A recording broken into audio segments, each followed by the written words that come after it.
नमस्कार दोस्तों, welcome to government exam info. तो स्वागत है आपका आज की वीडियो में। और आज हमारी जीएस की क्लास है, उत्तराखंड जीएस की, जिसमें हम उत्तराखंड इतिहास के कुछ क्वेश्चंस डिस्कस करेंगे। ठीक है, हिस्ट्री के। देखिए, इससे पहले दो क्लासेस और हो चुकी हैं उत्तराखंड जीएस की, जनरल स्टडीज़ की, जिसमें हमने दो क्लासेस में काफ़ी सारे क्वेश्चन कर लिए थे। इंपॉर्टेंट टॉपिक है वो, जिसमें हमने लास्ट क्लास में करा था कत्यूरी वंश। ठीक है, लगभग उसके जो जो इंपॉर्टेंट चीज़ें थी वो मैंने आपको बता दी थी वहाँ पर। तो जिन लोगों ने वो क्लासेस नहीं देखी है, बाद में उसको भी देख लीजिएगा। तो आज हम जो क्वेश्चंस करेंगे वो आपके पंवार वंश पर बेस्ड होंगे। ठीक है, इंपॉर्टेंट है आज का वीडियो। सारे क्वेश्चन इसी वंश पर रिलेटेड होंगे। इसके बाद हम आगे बढ़ेंगे चंद वंश पर। ठीक है, अगली जो वीडियो होगी वो चंद वंश पर होगी। अब देखिए, जो लोग टेलीग्राम से नहीं जुड़े हैं, तो देखिए टेलीग्राम पर आपको पीडीएफ वगैरह दी जाती है, तो टेलीग्राम से जुड़ जाइएगा। लिंक आपको डिस्क्रिप्शन में मिल जाएगा, या फिर आप सीधे सर्च कीजिए टेलीग्राम में जाके GOV एग्ज़ाम इन्फो, जो चैनल का नाम है, उसे सर्च करके आप ज्वाइन कर सकते हैं। ठीक है, इसके अलावा फेसबुक पेज को लाइक ज़रूर कर लीजिएगा। ठीक है, लिंक आपको अबाउट सेक्शन में मिल जाएगा चैनल के, तो इसको ज़रूर लाइक कर लीजिएगा फेसबुक पेज को। अब देखिए, आगे बढ़ते हैं। आज का जो पहला क्वेश्चन है उसको देख लेते हैं। उससे पहले जो लोग यहाँ पर पहली बार जुड़ रहे हैं, चैनल को सब्सक्राइब कर ले और पास में जो बेल आइकन होता है उसको प्रेस करके रख लें, ताकि सभी अपडेट्स आपको समय समय पर मिलती रहें। तो चलिए देख लेते हैं आज का पहला क्वेश्चन और बढ़ते हैं आगे। तो देखिए, यहाँ पर पहला क्वेश्चन पूछा गया है, पंवार वंश का संस्थापक कनकपाल को माना जाता है। ठीक है, इस तथ्य की पुष्टि किस ग्रंथ से होती है? यहाँ पर यह पूछा गया है कि कौन से ग्रंथ में इस बात की जानकारी मिलती है कि पंवार वंश के संस्थापक कनकपाल थे? सभासार, स्पर्शगंगा, महाभारत या फिर सुमन स्मृति? तो देखिए, इसका राइट आंसर है सभासार। ठीक है, इसी पुस्तक से इस बात की जानकारी मिली कि जो पंवार वंश है उसका संस्थापक पहला, यानी कि उसकी स्थापना जिसने की थी, वो कनकपाल है। देखिए, इसकी पुष्टि एक और चीज़ से मिलती है। इसकी पुष्टि एक मिलती है आपकी श्री बैकेट। ठीक है, श्री बैकेट, इन्होंने एक पंवार वंशावली बनाई है। इनके अनुसार भी कनकपाल ही पहला शासक था या फिर संस्थापक था पंवार वंश का। ठीक है, श्री बैकेट, ये भी यह नाम याद रखिएगा। ठीक है, तो इस तथ्य की पुष्टि दो चीज़ों से होती है। पहली कौन सी है? एक तो हो गया सभासार नामक ग्रंथ से, दूसरा है आपका श्री बैकेट के द्वारा जो पंवार वंशावली प्रस्तुत की गई है, उसके द्वारा इस बात की कन्फर्मेशन मिलता है कि पंवार वंश का पहला शासक या संस्थापक था कनकपाल। ठीक है, इसके अलावा कनकपाल परमार वंश का संस्थापक माना जाता है, ये बात ठीक है, यानी कि पंवार वंश का। लेकिन मूलतः कनकपाल कहाँ का रहने वाला था, इसके बारे में कई सारे डाउट्स हैं। ठीक है, अब पंडित हरिकृष्ण रतूड़ी की बात करें तो इनके अनुसार कनकपाल धारा नगरी से आया था। ठीक है, और पंडित पातीराम की माने तो कनकपाल मालवा से आया था, लेकिन ये बात पूरी तरह से सत्य नहीं है। ठीक है, अब इसका एग्जैक्ट कहाँ से आया था यह हम अगले क्वेश्चन में देखेंगे। ठीक है, तो फिलहाल बढ़ते हैं आगे अगले क्वेश्चन में, और उसी में आपको क्लैरिटी मिलेगी कि ये कहाँ से आया था। देखिए, संस्थापक कनकपाल था पहला, ये बात बिल्कुल क्लियर है। सभासार पुस्तक में इसकी जानकारी मिलती है। ठीक है, इसके अलावा श्री बैकेट का जो पंवार वंशावली है उसमें भी ये जानकारी दी गई है। देखिए, वो पूरी वंशावली मैं आपको दिखाऊंगा, पूरा जो पंवार वंश है उसमें दिया गया है। ठीक है, तो आगे लास्ट में मैं वो आपको दिखाऊंगा। ठीक है, अब देखिए, दूसरा क्वेश्चन यहाँ पर पूछा गया है, चांदपुर गढ़ी से प्राप्त एक शिलालेख पर अंकित लेख के अनुसार कनकपाल किस प्रदेश से गढ़वाल में आया था? ठीक है, तो देखिए, ये क्वेश्चन, इससे आपको क्लैरिटी मिलेगी कि जो इस शिलालेख पर जो लेख मिला है उसके अनुसार कनकपाल किस प्रदेश से आया था गढ़वाल में। ठीक है, और यहाँ पर जो स्थापना की संस्थापक बना ये पंवार वंश का पहला, तो ये कहाँ से आया था? गुर्जर प्रदेश, मुंगेर, वाराणसी या फिर खड़गपुर? तो देखिए, ये आया था गुर्जर प्रदेश। ठीक है, अब देखिए, गुर्जर प्रदेश का मतलब होता है मेवाड़, गुजरात, महाराष्ट्र से होकर चूँकि ये आया था, ठीक है, कनकपाल, इस वजह से इस पूरे एरिया को कहते हैं गुर्जर प्रदेश। ठीक है, तो ये चीज़ भी आप याद रखिएगा, मेवाड़, गुजरात और महाराष्ट्र से होकर ये आया था, और इसे ही कहते हैं गुर्जर प्रदेश। अब देखिए, गुर्जर प्रदेश से कनकपाल के आने का एक अन्य प्रमाण भी मिलता है, वो क्या है? आदि बद्री मंदिर। ठीक है, इसके बारे में सुना होगा आपने। आदि बद्री मंदिर की बात करें तो इसकी रचना बिल्कुल उसी तरह से है जिस तरह से गुजरात और राजस्थान के सोलंकी मंदिर का निर्माण है। वहाँ की जो शैली है बिल्कुल उसी शैली में इस मंदिर को भी बनाया गया है। ठीक है, तो इस वजह से एक पुष्टि यहाँ पर भी मिल जाती है कि जो कनकपाल है वो गुजरात, महाराष्ट्र या फिर कहें कि मेवाड़, यानी कि गुर्जर प्रदेश से होकर ही आया था। ठीक है, तो इस बात की पुष्टि इस चीज़ से मिलती है। इसके अलावा कनकपाल का जो किस सन में ये आया था, या इसका जो हिस्ट्री में बात की गई है वो ये कहा गया है कि 688 ईस्वी के आसपास इसने अपना स्थापना की थी। ठीक है, अब देखिए इसमें इसको पुख्ता तौर पे नहीं कहा जा सकता है, कई बार ये अलग अलग तथ्य मिलते हैं अलग अलग जगह पे। ठीक है, लेकिन इसमें एक चीज़ है, जो आपके पंडित रतूड़ी थे, ठीक है, हरिकृष्ण रतूड़ी, इन्होंने एक पुस्तक लिखी थी गढ़वाल वर्णन। ठीक है, इस पुस्तक में इन्होंने जिक्र किया था कि जो कनकपाल है वो 688 ईस्वी में इसने पंवार वंश की स्थापना की थी। तो इसके आधार पर ये आंसर है। ठीक है, तो इसमें हालांकि कई सारे कन्फ्यूजन है।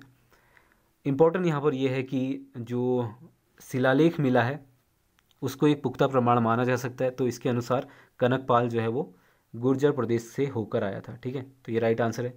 अब आगे बढ़ते हैं, अगला क्वेश्चन देखते हैं। अब नेक्स्ट जो क्वेश्चन है इसमें पूछा गया है कि राजा अजयपाल श्री बैकेट की पंवार वंशावली के अनुसार वंश का कौन सावा राज्य था। ठीक है, जो ये वंशावली है श्री बैकेट की, जो कि मैं आपको आगे दिखाने वाला हूँ पूरी वंशावली, तो इस वंशावली के अनुसार जो अजयपाल है पंवार वंश का शासक जो था वो कौन सावा शासक था। ठीक है, 27वां था, 20वां था, 21वां था या फिर 25वां था।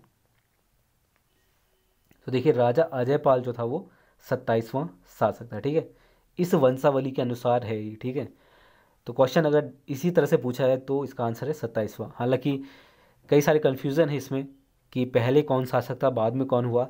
अब देखिए ये तो 27वां राजा था, ठीक है, अजयपाल, लेकिन इससे पहले भी तो और राजा थे। देखिए पहला आपका कनकपाल था, उसके बाद कौन कौन शासक हुए।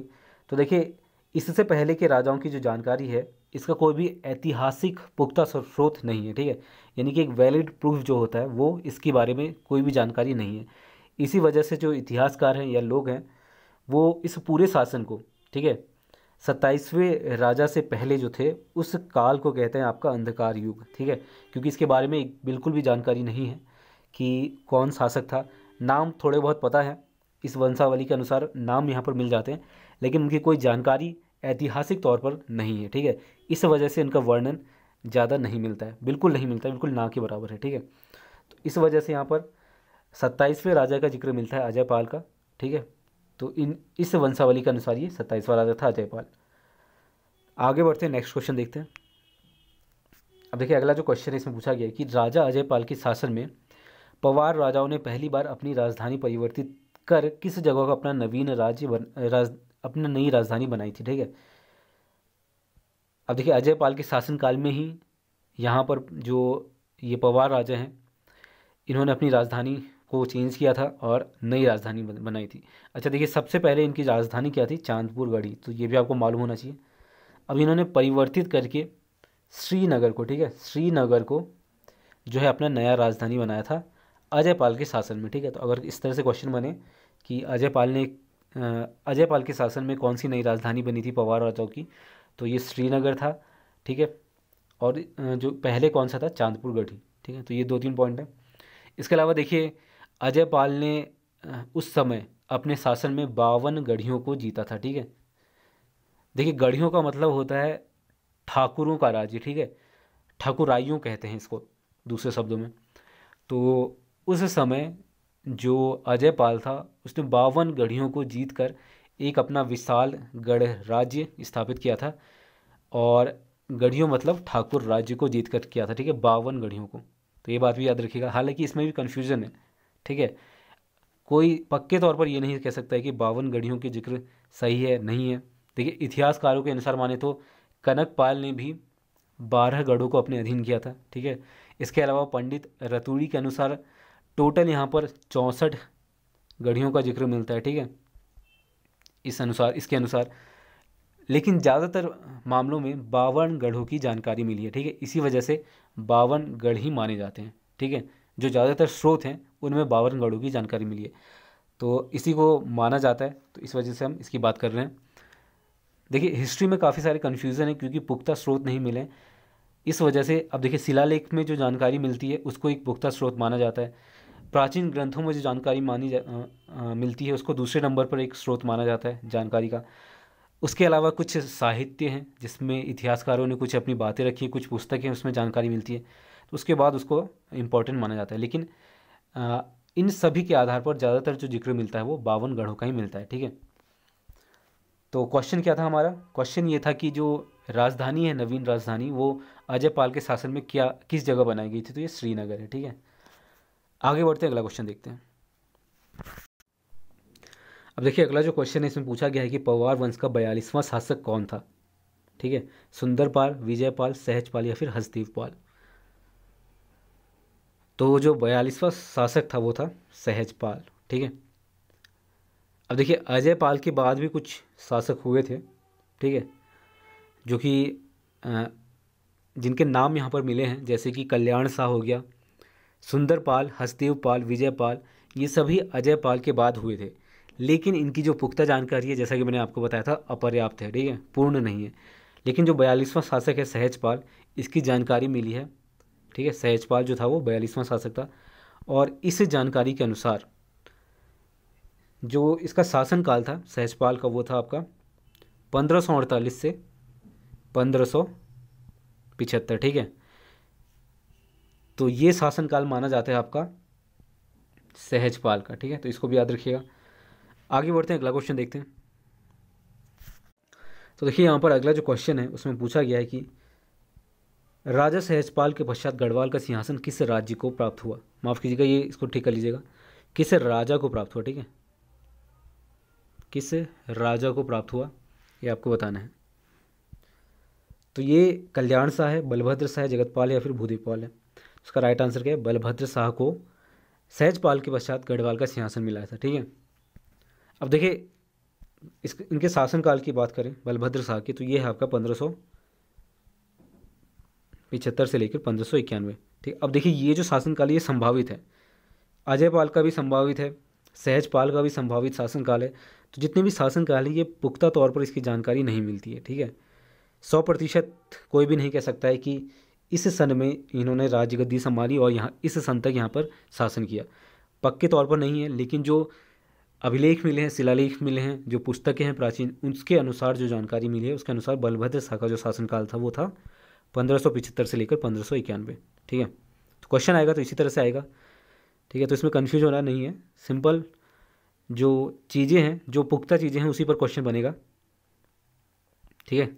एग्ज़ाम में जो क्वेश्चन बनेगा, क्वेश्चन ज़्यादातर यही बनता है कि जो पवार वंश उसकी स्थापना किसने की थी, इसका पहला शासक कौन था, अंतिम कौन था, ठीक है, या फिर 27वां कौन था, 42वां कौन था, इस तरह से क्वेश्चन बनता है, ठीक है। तो सहजपाल के पश्चात गढ़वाल का सिंहासन बलभद्र शाह ने यहाँ पर इसको बलभद्र शाह को मिला था, ठीक है। अब देखिए अगला जो क्वेश्चन है इसमें क्या पूछा गया, तो यहाँ पर है डॉक्टर शिव प्रसाद डबराल के अनुसार बलभद्र शाह के बाद किसने गढ़वाल की गद्दी संभाली, ठीक है, मानसा, अशोकपाल, शिवपाल या फिर अजय शाह। तो देखिए बलभद्र शाह के बाद मानसा ने गढ़वाल की गद्दी संभाली थी, ठीक है। देखिए बलभद्र शाह ने 1591 में जो है इसका शासन समाप्त हो गया था, ठीक है, बलभद्र शाह का। और 1591 में ही शिव प्रसाद डबराल के अनुसार मानसा ने गद्दी संभाल ली थी गढ़वाल की। अब देखिए इसकी जानकारी का जो स्रोत है बहुत पुख्ता नहीं है, लेकिन कुछ जगहों पर इसकी जानकारी मिली है। जैसे कि देवप्रयाग की बात करें तो क्षेत्रफल मंदिर के द्वार पर यहाँ पर 1608 का जिक्र मिलता है। इसके अलावा देखिए 1600 यहाँ पर ये शिलालेख मिलता है बेसिकली, ठीक है। इसके अलावा रघुनाथ मंदिर से भी कुछ शिलालेख मिले हैं, जिसमें 1610 ईस्वी में जो ये शिलालेख पाया गया है 1610 ईस्वी का, जिसमें ऐसा कुछ जानकारी मिली है कि मानसा द्वारा ये शिलालेख उत्कीर्ण करवाए गए थे, यानी कि बनवाए गए थे, ठीक है। तो ये 2-3 कुछ प्रूफ्स हैं जो कि इस बात को बताते हैं कि बलभद्र शाह के बाद मानसा ने गढ़वाल की गद्दी संभाली थी, ठीक है। अब देखिए अगला क्वेश्चन क्या पूछा गया, पवार वंश के किस राजा को गर्वभंजन के नाम से प्रसिद्धि मिली है? अब देखिए इंपॉर्टेंट क्वेश्चन है, इससे क्वेश्चन में भी बनने, ठीक है। तो इसको भी देख लेते हैं। तो देखिए एक और चीज़ यहाँ पर, जो आपके मानसा हैं इसके बाद, मानसा के बाद कुछ और शासक हुए, जैसे कि श्याम शाह, ठीक है, श्याम शाह, महिमत शाह। तो ये कुछ और शासक हुए थे, लेकिन इनकी भी जानकारी उतनी नहीं मिलती है। अब अगला जो क्वेश्चन है इसमें पूछा गया कि पवार वंश की किस राजा को गर्वभंजन के नाम से प्रसिद्धि मिली है। तो देखिए, जो आपके मानसा इसके बाद श्यामशाह ने शासन किया, लेकिन श्यामशाह की मृत्यु के बाद महीपत शाह जो है इन्होंने शासन शुरू किया। अब देखिए, इससे पहले जितने भी शासक थे वो सभी जो हैं कह सकते कनकपाल के जो वंशज हैं, एक तरह से पुत्र थे, और फिर उनके पुत्र आगे वंश बढ़ा, फिर उसके बाद उनके पुत्र राजा बने। लेकिन जो आपके श्यामशाह हैं, ठीक है, श्यामशाह, इनका कोई भी पुत्र नहीं था। तो इनके भाई, ठीक है, माफ़ कीजिएगा, भाई नहीं, इनके चाचा, ठीक है, श्यामशाह बेसिकली निसंतान थे, ठीक है। तो उनकी मृत्यु के पश्चात इनके चाचा थे महीपत शाह, ठीक है। तो महीपत शाह गद्दी पर बैठे थे, ठीक है। अब देखिए, महीपत शाह ने काफ़ी युद्धें लड़ी हैं, ठीक है। इसी कारण इनका जो अधिकांश जीवन है वो युद्ध में व्यतीत हुआ था। देखिए, अपने शत्रुओं को निरंतर इन्होंने पराजित किया था, इस वजह से ही इनको कहा जाता है गर्वभंजन, ठीक है। तो ये चीज़ याद रखिएगा, मे भी इससे क्वेश्चन बने, ठीक है। तो इंपॉर्टेंट क्वेश्चन है, पवार वंश के किस राजा को गर्वभंजन के नाम से प्रसिद्धि मिली? तो महीपत शाह को, ठीक है। और ये जो है आपके वो चाचा थे, ठीक है। किसके चाचा थे? श्यामशाह के। श्यामशाह चूँकि निसंतान थे, इस वजह से उनका पुत्र आगे शासन नहीं कर पाया था। अच्छा देखिए, एक क्वेश्चन यहाँ पर ये है जो मैं आपसे पूछना चाहता हूँ कि पवार वंश का जो सबसे छोटा शासक माना जाता है वो किसको माना जाता है, ठीक है, ये आपको बताना है। यानी कि जिसने सबसे कम उम्र में गद्दी पर बैठा था या गद्दी संभाली थी पवार वंश की, ठीक है। तो ये आप बताइए इसका आंसर क्या होगा। तो आगे बढ़ते हैं, अगला क्वेश्चन देखते हैं इसमें। अब देखिए, जो मैं अभी आपको वंशावली दिखाऊंगा, बैकेट द्वारा प्रस्तुत वंशावली, इसी के अनुसार जो अंतिम शासक है वो कौन था, यहाँ पर ये अगला क्वेश्चन है। प्रद्युम्न शाह, विजयपाल, सहजपाल या फिर हसदेवपाल? तो देखिए, इसका राइट आंसर है प्रद्युम्न शाह जो था वो अंतिम शासक था, श्री बैकेट द्वारा जो वंशावली बनाई गई है पवार वंश की उसके अनुसार, ठीक है। तो इस बात को याद रखिएगा। अब देखिए, अगला जो क्वेश्चन है वो आपके लिए है, कातिलों ने किस स्थान पर अपनी पहली राजधानी बनाई थी? इसको थोड़ा ठीक कर लीजिए, ठीक है। ये मैंने गलत यहाँ पर प्रिंट कर दिया, इसको ठीक कर लीजिए। ये है आपका कत्यूरी, ठीक है। कत्यूरियों ने किस स्थान पर अपनी पहली राजधानी को बनाया था? कार्तिकेयपुर, जोशीमठ या फिर बैजनाथ या फिर बागेश्वर? अब ये चीज़ मैंने पढ़ा दी है लास्ट क्लास में, ठीक है, कत्यूरियों की क्लास में। तो आई थिंक आपको इसका आंसर मालूम होगा, तो फटाफट इसको कमेंट करके बताइए कि इसका राइट आंसर क्या होगा। अब देखिए, अब आपको बताता हूँ कि जो वंशावली है उसके अनुसार टोटल यहाँ पर कितने शासक हुए थे। ये जो वंशावली है श्री बैकेट की, ठीक है, इसमें कौन से शासक हुए हैं टोटल, ठीक है, तो उसको भी देख लेते हैं एक बार। अब देखिए, ये है आपकी श्री बैकेट की वंशावली, जिसमें उन्होंने पवार वंश की पूरी वंशावली बनाई थी। अब देखिए, इसमें पहले कनकपाल थे, ठीक है, और इस वंशावली के अकॉर्डिंग इनकी मृत्यु 1756 ईस्वी में हुई थी, ठीक है। तो इस तरह से ये पूरी जानकारी दी गई है, ठीक है। और जो अंतिम शासक है यहाँ पर जो दिया गया है इसके अकॉर्डिंग, वो है आपके प्रद्युम्न शाह, ठीक है। अच्छा देखिए, 42वें जो क्वेश्चन में था, 42वें शासक कौन थे? सहजपाल, ठीक है। अच्छा देखिए, ये जो दिया गया ना, ये शासनकाल दिए गए हैं, ठीक है, कितने वर्ष का शासनकाल है इनका, तो इस तरह से दिया गया है, ठीक है। तो ये है पूरा जो पूरी वंशावली है, ठीक है। तो आप देख सकते हैं इसको या फिर नोट कर सकते हैं, आपकी मर्जी है। हालांकि जो मेन क्वेश्चन थे वो मैंने आपको बता दी हैं, जो जो इंपॉर्टेंट चीज़ें थी वो आपको बता दी हैं, ठीक है। तो बस आज के लिए इतना ही। उम्मीद करता हूँ वीडियो अच्छी लगी हो। वीडियो अच्छी लगी तो लाइक कर दें, इसे शेयर करें और चैनल को सब्सक्राइब कर ले जिन्होंने सब्सक्राइब नहीं किया अभी तक, ठीक है। तो बस आज के लिए इतना ही, तब तक के लिए धन्यवाद। मिलते हैं आपसे अगले वीडियो में।